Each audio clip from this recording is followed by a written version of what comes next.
भगवान ओंकारेश्वर जी की कृपा से बाबा महाकाल की नगरी में आने का मेरा सौभाग्य है। यहाँ की धरती को मेरा नमन। आप सबका इस सभा में बहुत बहुत स्वागत। मेरी बहनें, माताएं, आप दूर दूर से आई होंगी, काफी समय से बैठी हैं, इसके लिए मैं आपकी आभारी हूं।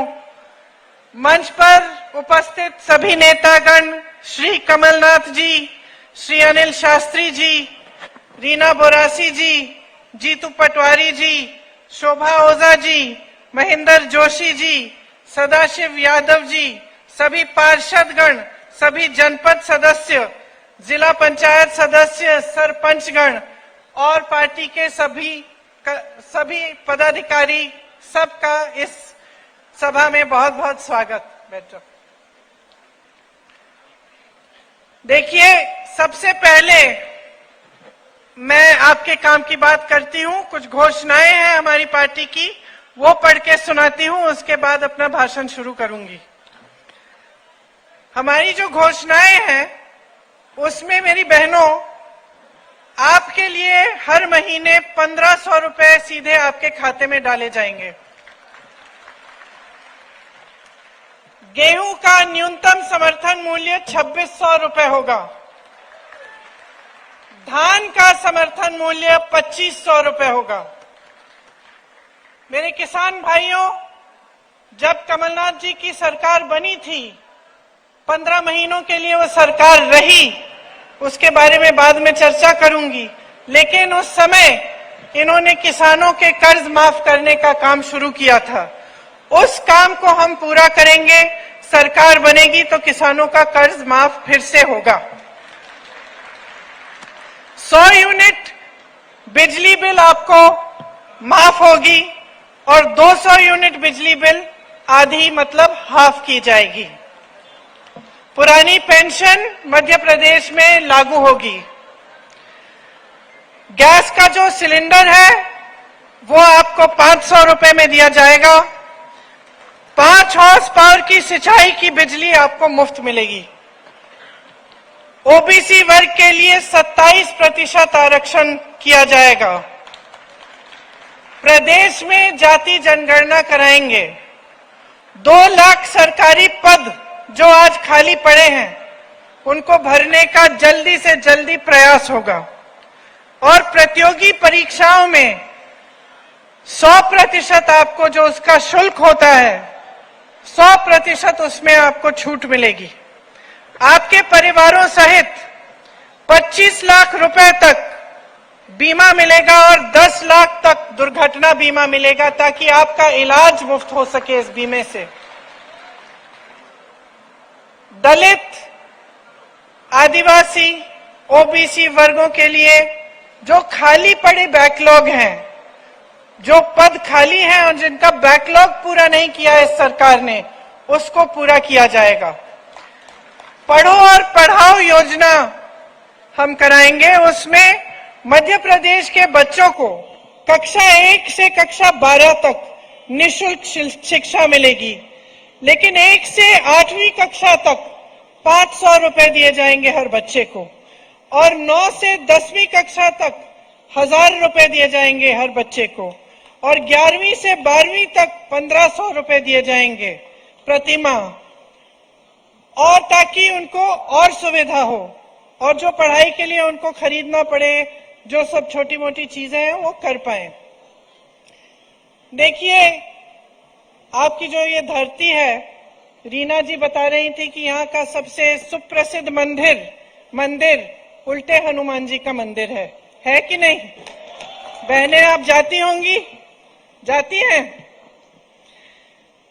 देखिए, रामायण की एक कथा आपको मालूम होगी, जहां अहिरावण ने एक चाल चली और राम जी और लक्ष्मण जी का अपहरण कर लिया। छल से दोनों को पाताल लोक ले गए। हनुमान जी पाताल लोक गए उनको वापस लाने के लिए।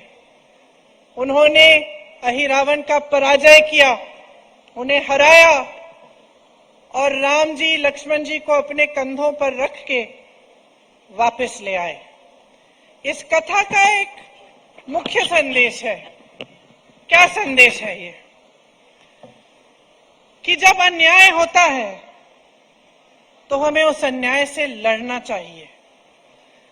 जब ऐसा राज होता है जिसकी कुनीतियों से नुकसान होता है जनता का, तो हमें उसका प्रतिकार करना है। यही मुख्य संदेश है रामायण का भी और रामायण का इस कथा का भी। तो देखिए, यहां सावेर आकर ये कहना जरूरी है कि 2018 में आपने एक सरकार चुनी। लोकतंत्र है इस देश में। जो सरकार आपने चुनी वो आप ही की बनाई हुई सरकार थी। और जिस तरह से अहिरावण ने भगवान राम और भगवान लक्ष्मण के साथ छल किया, उस तरह से आपके साथ भी छल हुआ। कुछ बहुरूपियों ने छल कपट करके आपकी सरकार का अपहरण किया। आपकी सरकार चोरी की, मतलब चोरी कर ली। आपका लोकतंत्र चोरी कर लिया और उसे भ्रष्टाचार लोक में ले गए। अब उसे वापस कौन लाएगा? अगर आप हनुमान नहीं बनेंगे आज के दिन में,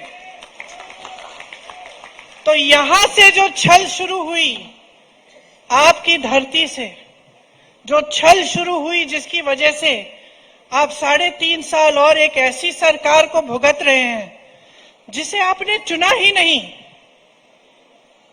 जो खरीद फरोख्त से बनी है, रिश्वतखोरी से बनी। अगर आप इस स्थिति को ठीक नहीं करेंगे तो कौन करेगा? आज इस मौके पर अगर आप हनुमान जी की तरह खड़े नहीं हो जाएंगे और आप अपने लिए ये लड़ाई नहीं लड़ेंगे तो कौन लड़ेगा?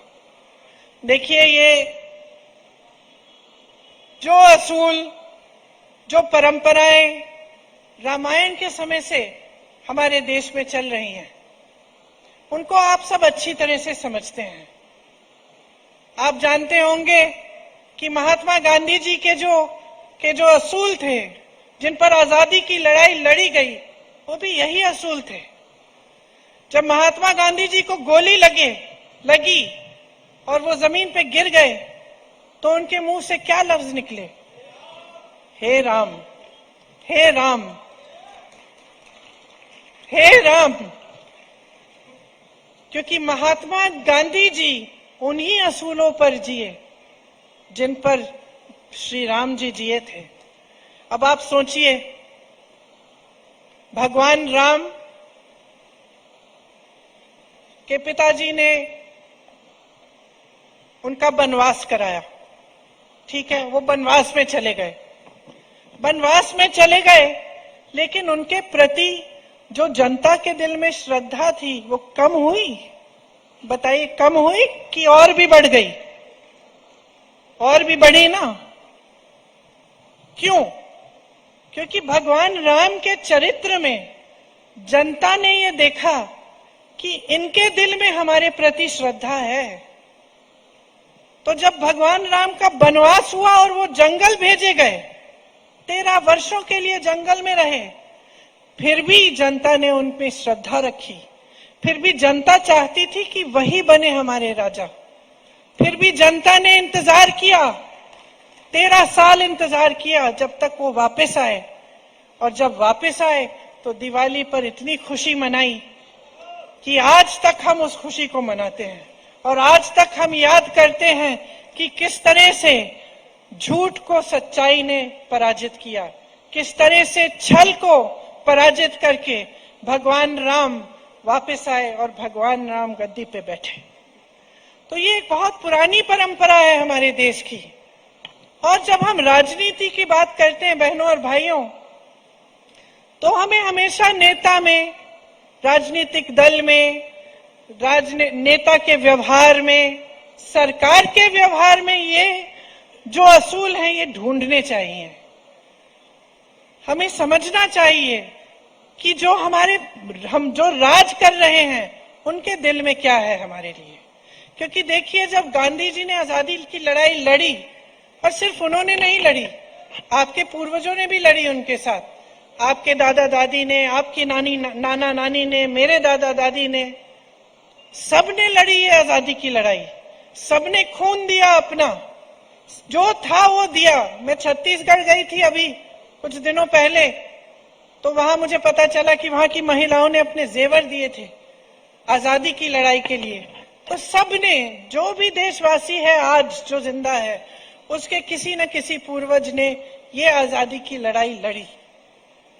तो उनके प्रति भी जो हमारी श्रद्धा है वो यही बताती है कि हमें जो अपनी देश और प्रदेश की राजनीतिक परिस्थितियां हैं, जो अपने जीवन की परिस्थितियां हैं, उन्हें समझने की बहुत जरूरत है। जब तक हम ठीक ढंग से समझेंगे नहीं तो हमारा वोट ठीक जगह जाएगा नहीं। अब आप देखिए, कोरोना का कहर था, आपके यहां से स्वास्थ्य मंत्री थे कौन थे? सिलावट जी थे। कोरोना चल रहा था, कोरोना के समय सिलावट जी कहां थे? किसी को याद है? बेंगलोर के एक रिजॉर्ट में थे। क्या कर रहे थे? सौदेबाजी कर रहे थे। किस चीज की सौदेबाजी कर रहे थे? आपकी सरकार की। कर रहे थे कि नहीं? स्वास्थ्य मंत्री थे, उनकी जिम्मेदारी थी। कोरोना चल रहा था, तबाही मच रही थी, हर जगह आप ऑक्सीजन के लिए तरस रहे हैं, वो बेंगलोर में बैठे सौदा कर रहे हैं। उनकी जिम्मेदारी थी। जब वो शुद्ध के लिए युद्ध का जो आपने छेड़ा था कमलनाथ जी नारा कि मिलावट रोकनी है, सिलावट जी क्या कर रहे थे? सरकार में मिलावट लाने की बात कर रहे थे। तो अच्छा हुआ चले गए, अच्छा हुआ चले गए, क्योंकि ऐसे नेता जो आपके जनमत को पैसों और धन को इस्तेमाल करके आपके जनमत को बिगाड़कर एक ऐसी सरकार ला सकते थे आपके प्रदेश में जो आपका नुकसान करे, अच्छा है दूसरी पार्टी में चले गए। और शायद अगर आप अपना वोट विवेक से देंगे तो और अच्छा होगा, वो थोड़ा सा सबक भी सीख लेंगे। थोड़े दिनों सत्ता से बाहर रहे, हर नेता की सेहत के लिए बहुत अच्छा होता है, तभी तो सीखते हैं नेता। तो मैं आपको गांधी जी की बात कर रही थी, मैं आपको परंपराओं की बात सुना रही थी। किस लिए? क्योंकि देखिए, जब प्रदेश को चलाना होता है, देश को चलाना होता है, तो हम एक ऐसी सरकार चाहते हैं जिसके कुछ आदर्श हो, असूल हो और एक नजरिया हो कि देश प्रदेश के लिए क्या करना चाहते हैं। हम जानना चाहते हैं कि भाई हमारे लिए क्या करेंगे, क्या नौकरी दिलवाएंगे हमारे बच्चों को, क्या किसानों की जो जीवन है, जो संघर्ष से भरे हैं, मुश्किलों से भरे हैं, उसमें किसानों की कुछ सहायता हो जाएगी कि नहीं, यही चाहते हैं। और आज के जमाने में ये भी हो गया है कि हम नेताओं से कम मांगने लग गए हैं। एक जमाना था, मैं अपने पिताजी के साथ जाती थी अमेठी में, उत्तर प्रदेश में। पिताजी प्रधानमंत्री थे, मैं साथ साथ चलती थी और मैंने अपने कानों से सुना, अपनी आंखों से देखा, गांव की महिलाएं डांट रही हैं खूब जोर से उन्हें कि भाई तुमने कहा था ये सड़क मरम्मत, इसकी मरम्मत कराओगे, 1 साल निकल गया, कराई नहीं। डांटती थी, बहुत मांगती थी, कहती थी पानी दिलवाओ, हमारा स्कूल ठीक करवाओ, यहाँ पे शिक्षक नहीं आते, शिक्षक को भेजो, यहाँ पे कोई उद्योग लगवाओ, बड़ी बड़ी पाठशालाएं चाहिए हमें, मांगते थे। और आजकल जमाना ये हो गया है कि लोग कहने लगे कि भाई थोड़ा बहुत काम कर ले तो भ्रष्ट भी हो तो ठीक है चलेगा, लेकिन हमारे लिए थोड़ा बहुत काम कर ले, ये जमाना आ गया है। ये गलत है भाई और बहनों, बहुत गलत है। और ये आपके हाथों में है कि इस जमाने को बदलो। मैं कल छत्तीसगढ़ में थी, वहां जाके बहुत अच्छा लगता है क्योंकि वहां कांग्रेस की सरकार है। तो मैं मंच पे खड़े होकर कह सकती हूँ कि भाई हमने ये करके दिया है तुम्हारे लिए। लोगों के चेहरों पे मुस्कुराहट देखती हूँ। आज आपको मालूम है, छत्तीसगढ़ में आपके साथ लगा हुआ प्रदेश है, एक समय में मध्य प्रदेश का हिस्सा होता था। छत्तीसगढ़ में सबसे कम बेरोजगारी है, कांग्रेस की सरकार है, सबसे कम बेरोजगारी है, और जो पलायन करके जाते थे वो आज सोच रहे हैं कि भाई शहर में क्या कर रहे हैं, हम अपने घर चले जाते हैं, वहीं रोजगार मिल जाएगा, वहां रोजगार मिल रहे हैं। और बगल में आपका मध्य प्रदेश, 18 सालों से भाजपा की सरकार है। कोई बताएगा पिछले 3 सालों में कितने रोजगार दिए हैं? यहाँ मेरे नौजवान भाई बहन बैठे हैं, किसी को रोजगार मिला? कैसे मिलेगा? 21 रोजगार, सिर्फ 21 रोजगार दिए हैं 3 सालों में। बहनों सोचो, इतना बड़ा प्रदेश है, 21 रोजगार सरकार ने दिए हैं। तो जो रोजगार, जो पद खाली है वो भरे ही नहीं है। आप हर स्तर पे देखिए, ये बात मैं कल छत्तीसगढ़ में भी करके आई हूं कि मध्य प्रदेश को देखिए। मध्य प्रदेश में स्वास्थ्य की जो व्यवस्था है उसके हर स्तर पर 90% तक पद खाली पड़े हैं। विश्वविद्यालयों में पद खाली पड़े हैं, शिक्षकों के पद खाली पड़े हैं, नौजवान बेरोजगार हैं, पढ़े लिखे हैं सारे। आज के जमाने में ऐसा कोई नौजवान नहीं है जो पढ़ा लिखा नहीं है, क्योंकि आज के जमाने में चाहे गरीब हो, चाहे किसान हो, चाहे मजदूर हो, वो मेहनत इसलिए करता है अपने बच्चों को पढ़ाने के लिए। सही बात है कि नहीं बहने? आप रोज जब खेती में जाती हो, मेहनत करती हो, घर आती हो थकी हुई, फिर भी खाना बनाती हो, सबकी परवरिश करती हो, जब सब सो जाते हैं तभी सोती हो। किस लिए करती हो? अपने लिए तो नहीं। जिस दिन मजदूरी दिहाड़ी नहीं मिलती उस दिन भूखे पेट कौन सोता है? आप ही तो सोती हो ना, बाकी सबको खिला के सोती हो ना। किस लिए? अपने बच्चों के लिए, अपने बच्चों की परवरिश के लिए, कि अपने बच्चों का भविष्य मजबूत बने, अपने बच्चों को पढ़ाने लिखाने के लिए। और स्थिति क्या है? यहाँ आपके प्रदेश में 7,000 से ज्यादा पाठशालाएं बंद हो गई हैं इनके राज्य में। वहां छत्तीसगढ़ में बगल में नई नई पाठशालाएं बन रही हैं। हर जिले में उन्होंने पाठशाला इंग्लिश मीडियम बनाया है। कह रहे हैं कि अगर सरकार वापस आएगी तो कांग्रेस पार्टी कह रही है कि जो भी जितनी भी सरकारी पाठशालाएं हैं उनको अपग्रेड किया जाएगा, इंग्लिश मीडियम बनाया जाएगा। बहुत बड़ी बात है। और यहाँ पाठशालाएं बंद हो रही हैं, वहां नए नए उद्योग बन रहे हैं, यहाँ उद्योग बंद हो रहे हैं। यहाँ पे बैकलॉग, भर्ती के बैकलॉग, यहाँ पे सब घोटाले पे घोटाले पे घोटाला हो रहा है। एक लंबी लिस्ट है, मेरे साथी हैं बोलते हैं हमेशा पढ़ लीजिए ये लिस्ट, इसमें 250 करोड़, 1300 करोड़, 300 करोड़। मैंने कहा लोग क्या सुनना चाहते हैं भाई, कि इतने हजारों करोड़ उनसे लूटे गए हैं। तो मैं ये आंकड़े पढ़ के क्या बताऊं? लोग तो जान रहे हैं ना, लूटे तो इन्हीं से है। संपत्ति तो आपकी ही है जो लूटी गई है।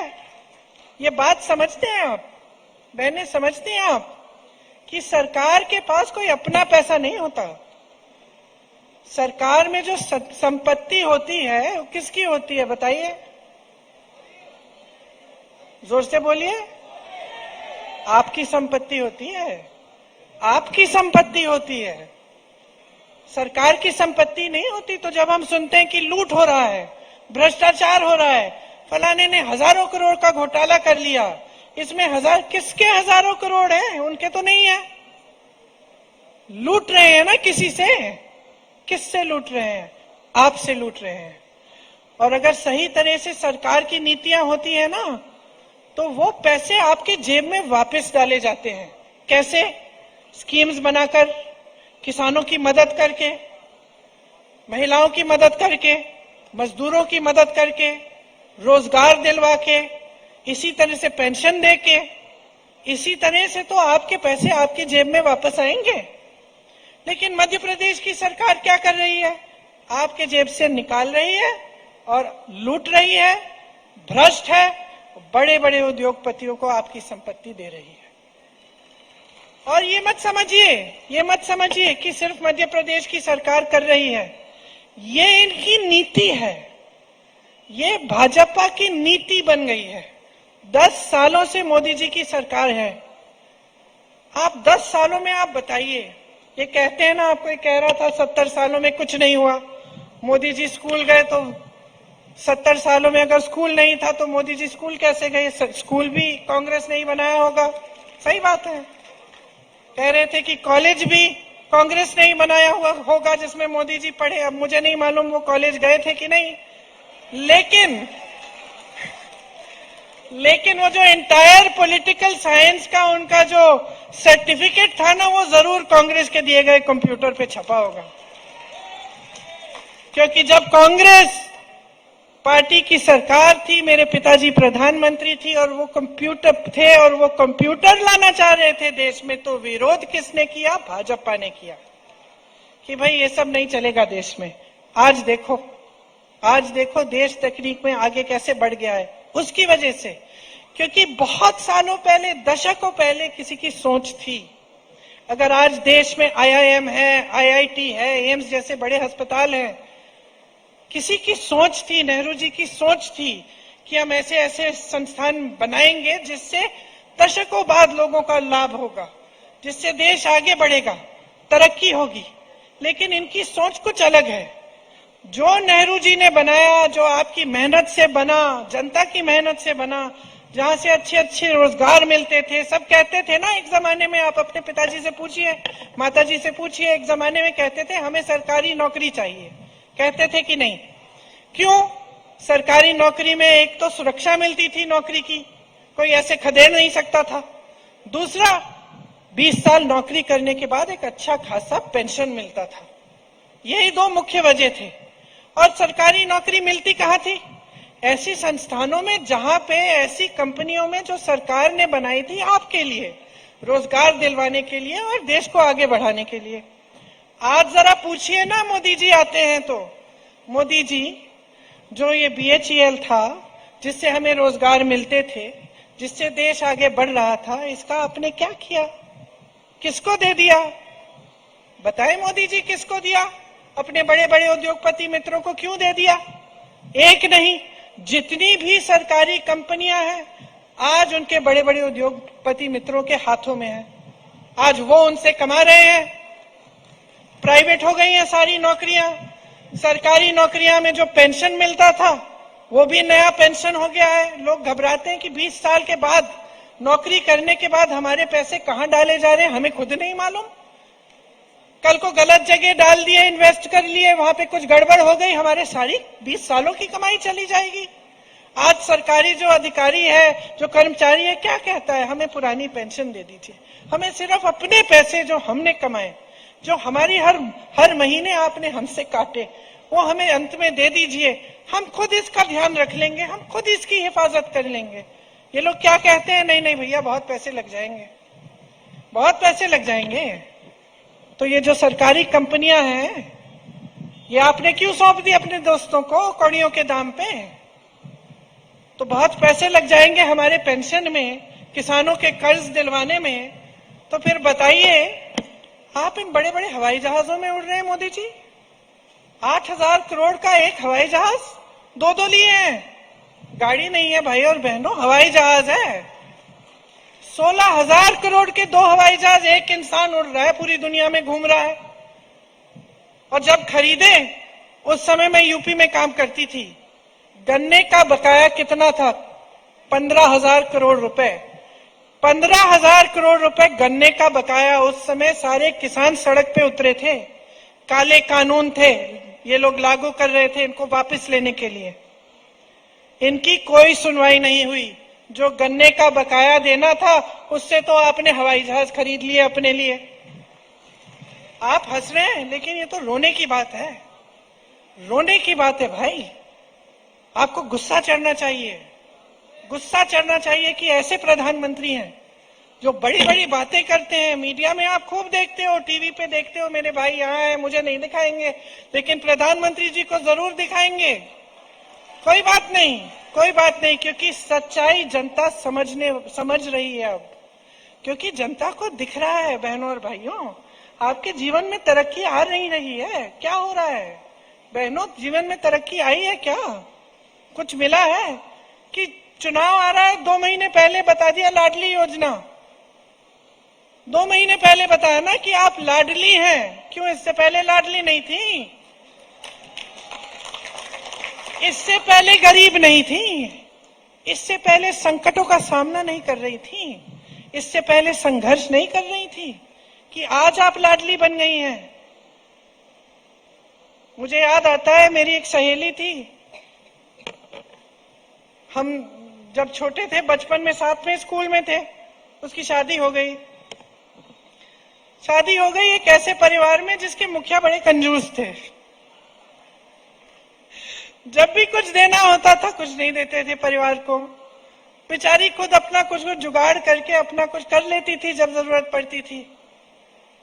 जब भी मांगे या उसके पति मांगते थे या कुछ कोई मदद हो जाए, दिवाली है कुछ, तो सारा खर्चा पति उठाए, सारा खर्चा खुद उठाए, मुखिया कुछ देते नहीं थे। एक दिन बड़ी खुश होके मेरे घर आई, 18 साल बाद बड़ी खुश होके मेरे घर आई, बोलने लगी कि यार आज तो बड़ा गजब हो गया। मैंने क्या हुआ? कहती है मेरे जो ससुर जी हैं उन्होंने कहा कि भाई खाता खोल दो, आज से हर महीने तुम्हें हम पैसे देंगे। कहानी है। अब बताओ बहनों, आपकी ऐसी सहेली हो जिसकी शादी ऐसे परिवार में हो जाए जहां मुखिया कुछ नहीं देता, 18 साल से बेचारी सर पीट रही है, खुद सारा जुगाड़ करती है अपने पति के साथ। 18 सालों बाद एक दिन मुखिया जागे, बोले कि भाई तुम तो मेरी लाडली हो, आज से तुम खाता खोलो, तुम्हें मैं पैसे दूंगा। तो तुम क्या कहती उससे? क्या कहती? तुम यही कहती ना, ध्यान रखो इसमें कुछ चाल जरूर होगी। ससुर जी तुमसे खाता खुलवा रहे हैं, इसमें कुछ गड़बड़ तो जरूर होगी। कहती ना, कहती ना कि सावधान रहे मेरी बहन, कुछ गड़बड़ लगती है इस बात में, इतना खुश मत होना। वही कहने आई हूं मैं आपसे। मैंने सुना है बड़ी लाडली योजना चल रही है, चल रही ना, सावधान रहो मेरी बहन। जिसने 18 सालों के लिए आपके लिए कुछ नहीं किया ना, वो मुखिया चुनाव के पहले खाता खुलवा रहा है। कुछ चाहिए आपसे, चुनाव के बाद क्या होगा हमें पता नहीं। ध्यान रखिए इन बातों का।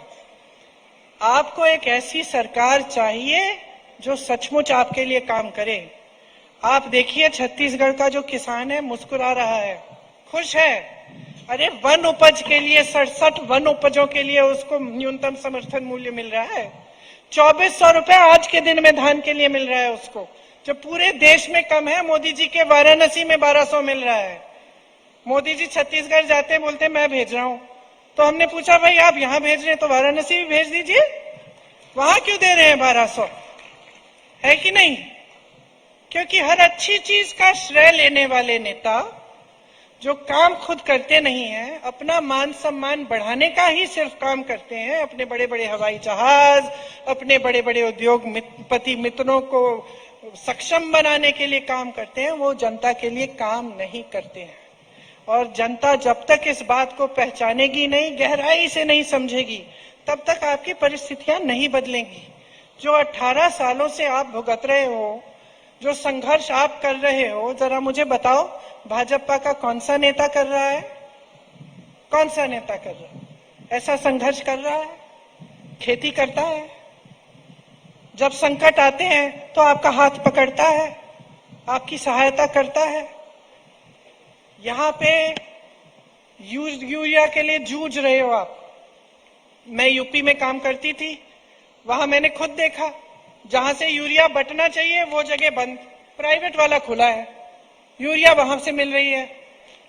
और यहाँ लंबी कतार, मैं गई थी ललितपुर, इसलिए गई थी क्योंकि कतार में खड़े हुए एक किसान का, वो खड़ा था, घर नहीं आया 2 दिन के लिए, पानी पीने के लिए, खाना खाने के लिए, वहीं मर गया, वहीं गिर के मर गया। यूरिया के लिए कतार में खड़ा था। वही स्थिति क्या आज यहाँ नहीं है कि जब आपको जहां से मिलना चाहिए वहां से मिलता नहीं है, फिर आपसे पैसे मांगे जाते हैं? यही है ना स्थिति। वहां भी यही स्थिति है, वहां भाजपा की सरकार चल रही है।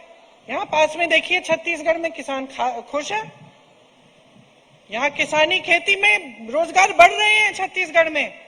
यहाँ से और मध्य प्रदेश में, उत्तर प्रदेश में लोग छोड़ के जा रहे हैं कि हम शहर में जाते हैं कहीं पे रोजगार मिल जाए।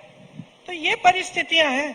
यहाँ आपके पास आप सिंचाई की सुविधा नहीं है ना, सच बात है, सिंचाई की कम सुविधा है ना, यहाँ नहीं है। तो किसका काम है?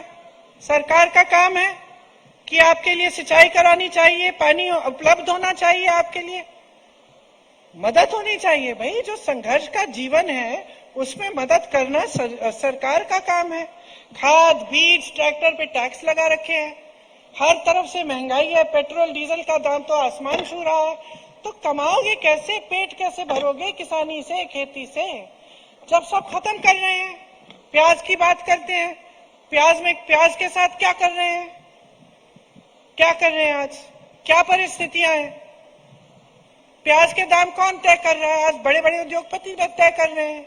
हिमाचल में यही स्थिति थी, सेब बोया जाता था, उगाया जाता था, अडानी जी आए, सारे कोल्ड स्टोरेज खोल दिए, सारे सेब रख लिए, जब जी चाहे दाम बढ़ा दो, जब जी किसानों से खरीदो तो कम, फिर उसको रखो, उसके बाद जब बेचना है तो दाम बढ़ा दिया।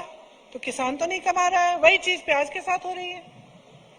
तो आपके साथ हर स्तर पर छल हो रहा है। शिक्षा, जैसे मैंने कहा, अन्य प्रदेशों में जहां कांग्रेस की सरकार है वहां स्कूल बन रहे हैं, यहाँ स्कूल बंद हो रहे हैं। स्वास्थ्य, वहां पे दाई दीदी क्लिनिक चल रही है महिलाओं के लिए, महिला खुद चला रही है, यहाँ पे स्वास्थ्य की सारी सुविधाएं ठप। मेरी बहनें बैठी हुई हैं, बहुत बड़ी समस्या थी छत्तीसगढ़ में आवारा पशु की, यहाँ पे है। तो खेतों की पहरेदारी करते हो क्या रात को, क्या करते हो? हाँ, मचान लगाते हो, रात भर उस पे बैठते हो, पहरेदारी करते हो, रखवाली करते हो खेती की, कोई जानवर आके चर ना जाए। यही समस्या छत्तीसगढ़ में थी। सरकार ने क्या कहा, इस समस्या को सुलझाना है, गौठान बनाए। कमलनाथ जी, आपने कहा कि आपने 1000 गौठान बनाए 15 महीनों में। छत्तीसगढ़ में 10,000 गौठान बनाने हैं। गौठान ऐसे बनाए जिससे स्वयं सेवा समूह की महिलाओं को रोजगार मिल रहा है। जो आवारा पशु था उसका कह दिया कि भाई अगर आप आवारा पशु को रखेंगे या गौठान में रहे तो हम आपको इससे गोबर खरीद के लेंगे आपसे। ठीक है, तो लोग कमाने लग गए। उसी जानवर से जो आवारा घूम रहा था, गोबर बेची, सरकार ने गोबर खरीदी, गौठान से रोजगार बनाया, स्वयं सेवा समूह को मजबूत बनाया, ग्रामीण रोजगारों को मजबूत बनाया, सबकी तरक्की हुई, समस्या भी हल हो गई। महिलाएं, मैं आपको क्या बताऊं बहनें, मैं ऐसी महिलाओं से मिली हूं जो 1 लाख से 6 लाख रुपए कमा रही हैं गौठान में काम करके, स्वयं सेवा समूह में। ये काम कर सकती है सरकार, अगर सरकार की नीयत एक हो कि जनता का पैसा जनता की जेब में जाए। अगर सरकार की नीयत ठीक नहीं है तो आपको लूटेगी और आपकी संपत्ति ले लेगी। सरकार की नीयत ठीक हो तो जब समस्या उठती है, जब संकट होता है, उसका समाधान निकाला जाता है, और ऐसे समाधान निकाला जाता है जिससे आपका विकास हो। तो ये सब बातें मुझे आपसे करनी थी। बहनों, आप जानती होंगी कि आपके लिए जो कांग्रेस यहाँ पे कह रही है कि एक पूरी तरह से एक सुरक्षा चक्र बनाएगी आपके लिए, जिंदगी के हर मोड़ पर कांग्रेस का हाथ आपके साथ रहेगा। जैसे लड़की पैदा होती है तो उस समय आपको 2.5 लाख रुपए दिए जाएंगे आपकी मदद के लिए, उस बच्ची की सहायता के लिए। बेटी के स्कूल जाने पर 500, जैसे मैंने कहा, 500 से 1500 रुपए हर बच्चे को मिलेंगे। फिर बेटी की शादी होगी तो आपको 1,01,000 रुपए उस मौके पे मिलेंगे, ताकि आप अपनी बेटी की शादी के लिए अच्छे बंदोबस्त बना पाए।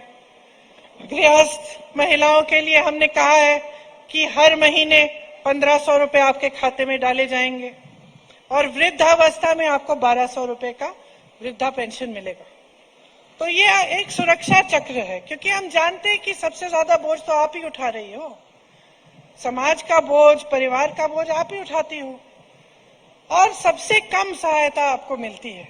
आज देखो महंगाई कितनी हो गई है, दिवाली आ रही है, धनतेरस आ रहा है, आपको बर्तन खरीदने हैं, घर पे मेहमान आ रहे हैं, लिपाई पुताई करानी है, कुछ मेहमानों के लिए बनाना है। दिल में घबराहट हो रही है कि दुकान जाऊंगी, इतनी महंगाई है, कैसे खरीदूंगी, कैसे बनाऊंगी, क्या करूंगी, दिवाली के लिए दिए खरीदने हैं। तो ऐसी स्थिति नहीं होनी चाहिए कि हर चीज पे जीएसटी है, बर्तन महंगे हो गए हैं, गैस का सिलेंडर इतना महंगा हो गया है। ये चुनाव की पहले की बातों में आप मत पड़ो। आप ये देखो कि आपका जीवन कैसा रहा है। 15 महीनों में कांग्रेस की सरकार ने क्या किया और 3 सालों में भाजपा की सरकार ने क्या किया। कांग्रेस की सरकार ने, आपको मालूम है, 27 लाख किसानों का कर्ज माफ किया था 15 महीनों में। 600 रुपए सामाजिक सुरक्षा पेंशन दिया था। 100 रुपए में 100 यूनिट बिजली मुफ्त थी। 100 रुपए में 100 यूनिट बिजली मिलती थी। 1000 गौशालाओं का निर्माण किया। 12,000 बर्तन बैंक बनाए। भोपाल और इंदौर में मेट्रो रेल का प्रोजेक्ट शुरू किया। ओबीसी आरक्षण को 14% से 27% किया। आर्थिक रूप से जो कमजोर सामान्य वर्ग था उसको भी 10% का आरक्षण दिया। ये 15 महीनों का काम है। अब आप खुद तुलना करिए कि 3 सालों से इनकी सरकार चल रही है, मात्र 21 इन्होंने रोजगार दिए हैं। स्वास्थ्य की सुविधाएं ठप, शिक्षा की सुविधाएं ठप, रोजगार नहीं मिल रहे, किसान परेशान, जूझ रहा है, रो रहा है। तो आप ही तुलना कीजिए, हमारी बातों पे मत जाइए। हम भी एक राजनीतिक दल के नेता हैं, हम अपने पक्ष में बोल रहे हैं। आपको लगता है कि ठीक है, ये तो बोलेंगे ही, ये तो आलोचना करेंगे ही भाजपा की, तो आप खुद अपने अनुभव को देखो ना। पिछले 3 सालों में, इससे पहले 15 सालों में आपका अनुभव क्या रहा है? क्या तरक्की हुई है कि नहीं? अगर इस सवाल का जवाब यह है कि तरक्की नहीं हुई है, बताओ मुझे क्या जवाब है इस सवाल का? हुई है तरक्की? नहीं हुई? जोर से बोलो। नहीं हुई ना? तो फिर सही जगह अपना वोट दो। छत्तीसगढ़ जैसे विकास हो रहा है छत्तीसगढ़ में तेजी से, वैसे मध्य प्रदेश में कराओ। राजस्थान में विकास हो रहा है, जनता खुश है, मुफ्त इलाज होता है वहां भी। तमाम स्कीमें हैं आपको मजबूत करने के लिए, गांव को मजबूत करने के लिए, पंचायतों को सशक्त करने के लिए, आपकी शक्ति आपके हाथों में देने के लिए। जो गांधी जी का सपना था, जो इंदिरा जी का सपना था, क्यों पट्टे दिए आपको? क्योंकि समझती थी कि आपका अधिकार है, समझती थी कि ये आपका अधिकार है, आपकी जमीन है, आपका देश है, आपका प्रदेश है। तो सोच समझ के अपना वोट दो, बस इतना ही कहूंगी मैं। जागरूक बन के अपने विवेक, बहनों याद रखो मेरी बातों को। लाडली योजना के पैसे खाते में आने दो, बहुत बढ़िया, 2 महीने के लिए, अभी 5-6 दिन है और आने दो। आ गए तो अच्छा है, जिसके आए, क्योंकि सबके भी नहीं आ रहे हैं, सबके नहीं आ रहे हैं, शायद 40% महिलाओं के, लेकिन अगर आ रहे हैं, सोचो क्यों दिए जा रहे हैं। अपने वोट को किसी को खरीदने मत दो। ये बहुत कीमती चीज है बहनों, बहुत कीमती चीज है। इससे भविष्य बनेगा आपके बच्चों का। सोच समझ के दो, ऐसी पार्टी को दो जो दिल से, जी जान से आपके लिए काम करने के लिए तैयार है।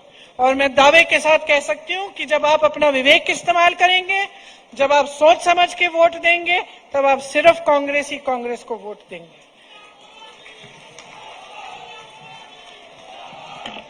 तो रीना जी अब आइए यहाँ। ये रीना बोरासी जी हैं, ये नौजवान है। आप कह रहे थे मैं नौजवान हूं, अब मैं नौजवान नहीं हूं, ये नौजवान नेता है आपकी। इनको खूब अच्छे वोटों से जिताइए। ये मैंने बात की थोड़ी सी इनसे गाड़ी में यहाँ आते वक्त, और मुझे लगा कि ये लड़की कुछ करके दिखाएगी, तो इसकी सहायता करो, इसका समर्थन करो और खूब भारी बहुमत से जिताओ यहाँ से। आपने बहुत ध्यान से मेरी बातें सुनी, इसके लिए बहुत बहुत धन्यवाद। जय हिंद।